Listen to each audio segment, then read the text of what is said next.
અને છતાં કોઈની વસ્તુ કોઈ વસ્તુ સાથે એમને સંગ નથી, અસંગ છે, નિત્ય અસંગ છે. અસુરોનો સંહાર કરે છે પણ એમને દ્વેષ નથી.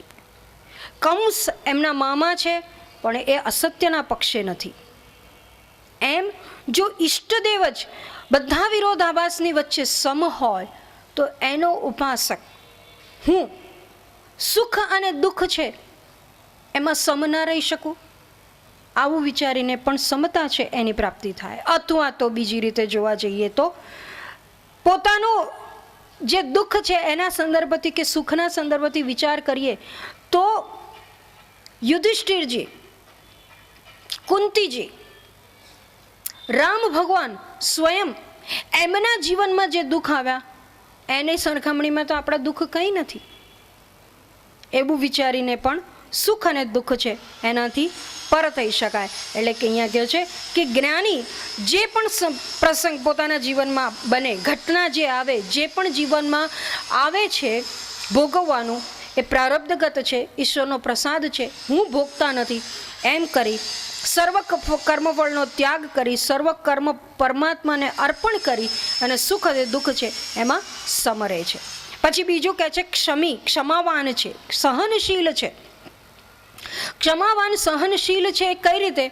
તો એક ભાગવતજીમાં કથા છે કે ક્ષમા નામની ગોપી હતી, એ કૃષ્ણ પરમાત્માની સાથે અદ્રશ્ય રૂપે નિત્ય રહેતી હતી. રાધાજીને ખબર, એટલે રાધાજીએ એક વખત એને ત્યાંથી કાઢી મૂકી. જેવી એને પરમાત્માથી દૂર કરી, એણે પોતાના શરીરનો ત્યાગ કર્યો અને પોતાના શરીરને વિભાજિત કરી દીધું. અને વિભાજિત કર્યું એટલે ક્ષમા ક્યાં ક્યાં વિભાજિત થયેલી ક્ષમા ક્યાં ક્યાં રહી? તો કે એક ભાગ છે એ પૃથ્વીને પ્રાપ્ત થયો અને માટે પૃથ્વીનું એક નામ છે એ ક્ષમા છે. અને માટે એના ઉપર કોઈ પણ પ્રકારનો આપણે તાડન કરીએ કે ગમે તેટલો આઘાત કરીએ, એક પૃથ્વી છે એ પ્રતિક્રિયા ન કરે. પછી બીજું ભાગ છે એ વિષ્ણુજીમાં ગયો, અને વિષ્ણુજીમાં ગયો એટલે વિષ્ણુજી છે એ સ્વયં ક્ષમાવાન કહેવાય છે, ક્ષમાશીલ કહેવાય છે. ત્રીજો જે ભાગ છે એ કહે છે કે ધર્મમાં ગયો, અને માટે જે ધર્મિષ્ઠ છે યુધિષ્ઠિર જેવા એ પણ ક્ષમાવાન છે. ચોથો ભાગ છે એ સંન્યાસીઓમાં ગયા, અને માટે અહીંયા કહે છે સંન્યાસીઓ ક્ષમાશીલ છે, એટલે કે સર્વભૂત માત્રને એમણે અભયદાન આપેલું છે એટલે ક્ષમાયુક્ત છે. આમ કહે છે કે એ ક્ષમા જો પ્રત્યેકમાં રહેલી હોય આવી રીતે, અને જો વિષ્ણુ ભક્ત છીએ, ઈશ્વરના ભક્ત છીએ, વૈરાગી છીએ, તો ક્ષમા છે એ સહજ હોવી જોઈએ. એટલે અહીંયા કહે છે કે એ કોઈ પણ ભૂત માત્ર કોઈ પણ પ્રકારનું વિઘ્ન કરે, દંડ આપે, ગમે તે કરે, જ્યાં પ્રતિક્રિયા ન થાય, એ ક્ષમાની ભાવના છે, એ ક્ષમાશીલ, એ ભક્ત છે એ ક્ષમાશીલ છે. બીજી રીતે કહીએ તો ક્ષમા એટલે સહનશીલતા છે, અને એ સહનશીલતા તિતિક્ષા સાધકના દ્રષ્ટિકોણથી જોવા જઈએ તો પ્રતિક્રિયા રહિત થઈને સહન કરવું. એ પ્રતિક્રિયા વાણી દ્વારા પ્રદર્શિત ન થાય, એટલે સામી વ્યક્તિ જ્યારે કોઈ દંડ આપે અથવા તો વિઘ્ન કરે ત્યારે એને તો ન પ્રદર્શિત કરવું, પાછળથી પણ એનો વિલાપ ન કરવો, એને તિતિક્ષા સહન કરેલું કહેવાય, વિલાપ રહિતનું સહન કર્યું કહેવાય. અને એવું સહન ક્યારે થાય? એ સમજણપૂર્વકનું હોવું જોઈએ. તિતિક્ષા સમજપૂર્વકની હોવી જોઈએ, અને સમજપૂર્વકની અર્થાત જ્યાં પરમાત્માનો સ્વીકાર થતો હોય, સર્વ પરમાત્માના પ્રસાદ રૂપે થતું હોય, ત્યાં કોઈ દિવસ ફરિયાદ ના હોય. એટલે સાચી શરણાગતિ, સાચી શ્રદ્ધા હોય તો કોઈ દિવસ ફરિયાદ ન હોય, તો એ સાચી તિતિક્ષા, સાચી સહનશીલતા છે. અને એમ સહન કરતાં કરતાં તિતિક્ષા દ્વારા સામર્થ્ય પ્રાપ્ત થાય, એને પણ અહીંયા ક્ષમા એમ સક્ષમતા એવું કહી શકાય. એટલે કઈ રીતે, કઈ સામર્થ્ય પ્રાપ્ત થાય? તો કે પોતાના સ્વરૂપને જાણવાનું, ઈશ્વરની પ્રાપ્તિનું સામર્થ્ય છે એ પ્રાપ્ત થાય છે. અને એટલે અહીંયા કહે છે કે એ ક્ષમાવાન છે, ક્ષમાશીલ છે. કોણ? ભક્ત છે એ ક્ષમાશીલ છે. અને સાથે સાથે શાસ્ત્રો તો કહે છે કે નર છે એટલે મનુષ્ય છે, એનું આભૂષણ શું છે? તો કે રૂપ એનું આભૂષણ છે. પણ રૂપ છે એનું આભૂષણ શું છે? તો કે ગુણ છે. ગુણનું આભૂષણ છે જ્ઞાન, અને જ્ઞાનનું આભૂષણ એ ક્ષમા છે. એટલે જો ખરેખર કોઈ જ્ઞાની છે તો એ ક્ષમાવાન હોય તો જ એનું જ્ઞાન છે એ શોભી ઉઠે છે. હવે એ જ સંદર્ભથી આગળ પરમાત્મા બીજા લક્ષણો જણાવી અને સાથે સાથે કહે છે સંતુષ્ટ સતતમ યોગી યતાત્મા દૃઢ નિશ્ચયઃ મય્યર્પિત મનો બુદ્ધિ યો મદ્ભક્ત મે પ્રિયઃ. જે નિગૃહિત ચિત્તવાન છે અથવા તો દ્રઢ નિશ્ચય છે, મારામાં અર્પિત મન બુદ્ધિવાળો છે. અહીંયા યતાત્માવાન એટલે કે નિગૃહિત ચિત્તવાળો છે, દ્રઢ નિશ્ચયી છે, અને મારામાં અર્પિત મન અને બુદ્ધિવાળો યોગી મારો ભક્ત મને પ્રિય છે. અને સાથે સાથે કહે છે સંતુષ્ટમ, એ સતત સંતુષ્ટ છે. સતત સંતુષ્ટ કઈ રીતે સંભવી શકે? તો કે જ્યારે સમ દુઃખ સુખ એમ જે કહ્યું, સુખ અને દુઃખમાં જ્યારે સમતા પ્રાપ્ત થઈ જાય તો એ સંતોષ થાય છે. અને એ સંતોષ કેવો છે? તો કે સતત સંતોષ છે. ખરેખર સંતોષ ક્યારે પ્રાપ્ત થાય? જ્યારે વ્યક્તિ, વસ્તુ કે પરિસ્થિતિ છે, અન્ય ભૂતો છે, એની પાસેથી સુખની કોઈ અપેક્ષા ન હોય તો જ સંતોષ થાય. જ્યાં મારા સુખનું સાધન કોઈ વિષય છે, પરિસ્થિતિ છે કે વ્યક્તિ છે, તો એ જ વસ્તુ, વ્યક્તિ કે પરિસ્થિતિ મારા દુઃખનું સાધન બની શકે. કેમ? કારણ કે અપેક્ષાની પૂરી નથી થતી, માટે દુઃખ છે એ દુઃખ થાય છે, સંતોષ છે એ સંતોષ થતો નથી. એટલે અહીંયા કહે છે સંતુષ્ટ સતતમ યોગી, એટલે સતત સંતુષ્ટ છે, એટલે એને કોઈ ભૂત માટે, પોતાના સુખને માટે બીજા ઉપર આધારિત નથી, બીજા ઉપર આધાર રાખતો નથી. ખરેખર અહીંયા જે આ લક્ષણ કહ્યું એ સંન્યાસી માત્ર માટે નથી.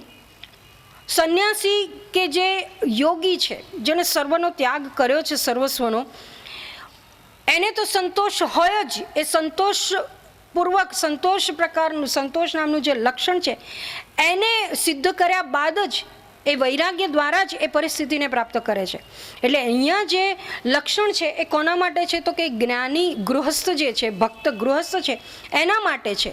અને શેના માટે? તો કે છે કે સંતોષ છે એ સામાન્ય રીતે જ્યારે વ્યવહાર હોય અથવા તો સામાન્ય મનુષ્યમાં ન હોય. ક્યાં ન હોય? તો કે ધનમાં કોઈ દિવસ કોઈને સંતોષ ન થાય. પછી યશ છે એના સંદર્ભથી સંતોષ નથી થતો.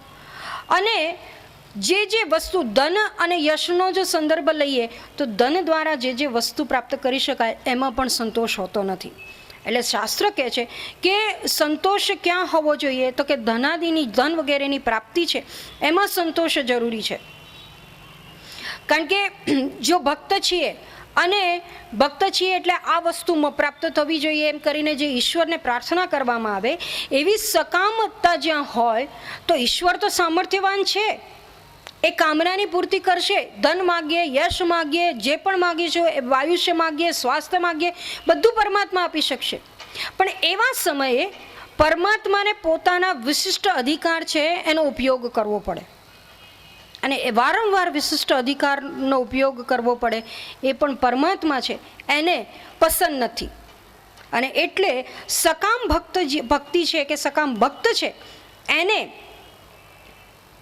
જે કર્મો છે એ પણ એવા પ્રબળ કરવા પડે. એટલે જે સાધક છે, જે નિષ્કામ ભાવે ઉપાસના કરે છે, એને માટે સંતોષ બહુ મહત્ત્વની વસ્તુ છે. કે કામના ન હોય અને સાધના કરીને પરમાત્માની પ્રાપ્તિ કરવી હોય તો પોતાના મનના સંદર્ભથી વિચાર કરવો જોઈએ, પોતાની લાગણી કે વૃત્તિના સંદર્ભથી વિચાર કરવો જોઈએ કે આપણે ભૂલથી પણ કંઈ એવી વસ્તુ નથી માગી થતા ને જ્યાં અસંતોષ પ્રદર્શિત થતો હોય. સંતોષ ક્યાં હોવો જોઈએ? તો શાસ્ત્ર કહે છે ધન, સ્વદારા અને અન્ન. અન્નમાં કેમ? ધનમાં તો સમજી શકાય કે જે પ્રાપ્ત થાય છે એ પ્રાપ્ત આપણા પ્રારબ્ધ મુજબ થાય છે. એવી રીતે વિચાર કરવાથી ધનમાં સંતુષ્ટિ આવે.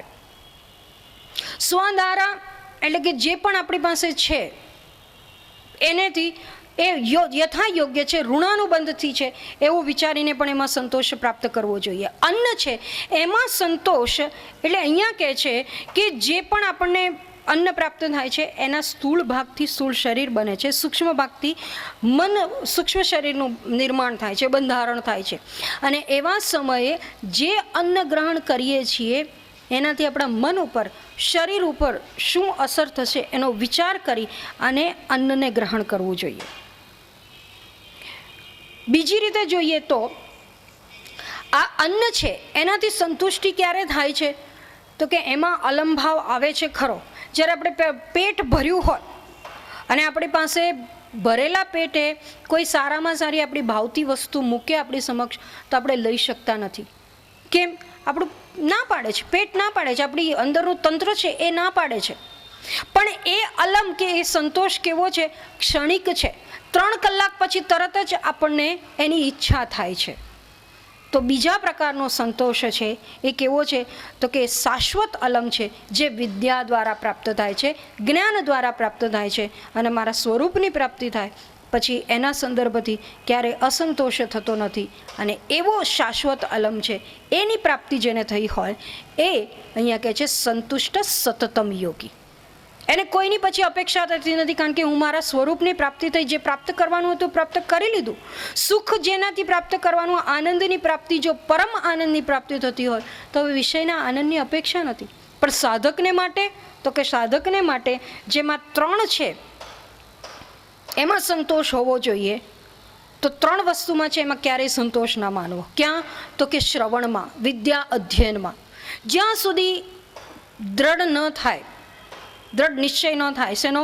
સિદ્ધાંતનો, ત્યાં સુધી સતત શ્રવણ કરવું જોઈએ. પછી જપનો, મન સ્થિર કરવાને માટે સતત જપ, એનો અભ્યાસ કરવાથી વિક્ષેપ રાહિત્ય પ્રાપ્ત થાય છે. અને અંતે કે છે દાન છે, એમાં સંતોષ ક્યારેય ન માનવું. પોતાની પાસે જે પણ છે એનું યથાયોગ્ય, યથાશક્તિ, યથાયોગ્ય વ્યક્તિને દાન આપવું. એનાથી મમત્વ છે એનો ભાવ દૂર થાય છે. અને એમાં સંતોષ ન માનવાથી મમત્વ દૂર થાય, અંતઃકરણ શુદ્ધિ થાય છે. અથવા સાચી શરણાગતિ છે તો આપણે સામાન્ય ભાષામાં એવું કહેવાય કે જે મળ્યું છે એમાં સંતોષ માનવો. પણ બીજી રીતે જોઈએ તો જે નથી મળ્યું એમાં સંતોષ માનવો જોઈએ. કેમ? કંઈક વસ્તુ ન આપી અને પરમાત્મા આપણને જગતના વ્યવહારથી વંચિત કરે છે. અને વંચિત કરી અને પોતાના રૂપથી અથવા તો પોતાના જે ઈશ્વર ભાવ છે, પોતાની કૃપા છે ઈશ્વરની, એનાથી સિંચિત કરે છે. અને માટે સંતોષ જે નથી મળ્યું એમાં ખરેખર માનવો જોઈએ. અને અહીંયા ભક્ત છે એ કેવા છે? તો કે એવા સંતોષી છે કે જે છે એનો સ્વીકાર છે. પછી યોગી એટલે સમાહિત ચિત્તવાન. અને અંતે કહે છે યતાત્મા એટલે સંયમી. અને પૂર્વે યતાત્માની આપણે ચર્ચા કરી ગયા કે શરીર, મન, ઇન્દ્રિય વગેરેનો સંયમ પ્રાપ્ત છે, જે બધી વશમાં છે એને યતાત્મા કહેવાય. અને દ્રઢ નિશ્ચય, એટલે દ્રઢ નિશ્ચય ક્યાં છે? તો કે પોતાના સ્વરૂપ પ્રત્યે. કેમ? તો કે જગત પરિવર્તનશીલ છે, સતત બદલાય છે, એમાં કોઈ નિશ્ચય, એક નિશ્ચય કરી શકાય નહીં.